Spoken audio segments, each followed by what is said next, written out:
What we do then is give it a really good spray. So yeah, just give it a really good spray. Spin it round. If you're getting it on your hands, you want to wash it off as soon as you're finished. This will get on top of it. It's really good stuff, this. As you can see, you really need to get it right in there, underneath if you can, the leaves. That's that one done. And this one, these are petunias from last year. These were plugs, I think, from Thompson & Morgan. And these are going to produce a lot of flowers for me this year, and a lot of new petunias, because I'll be taking some cuttings from these.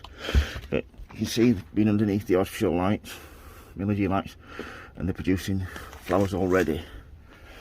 So yeah, I use that. All I'm doing this now is just leave it to dry.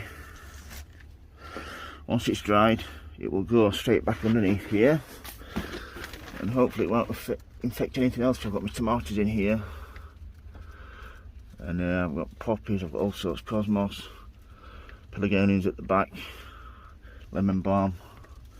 So yeah, that's just how to treat your petunias. And I don't want to waste any, so I've got a little bit left here, so I shall just spray this. Oh yeah, see it there?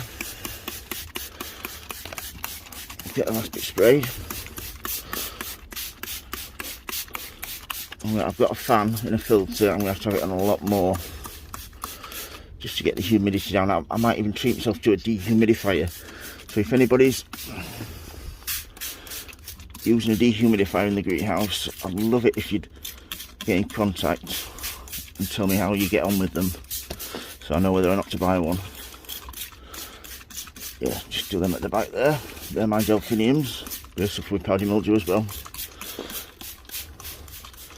So yeah, that's it basically. How to treat your petunias for powdery mildew. If you have any questions that I'd like to ask, folks, if you like my videos, please subscribe. Say goodbye, monkey. Goodbye, monkey. And thank you very much for watching, everybody. As always, happy sowing, happy growing. Stay safe, everybody. Thank you. Bye.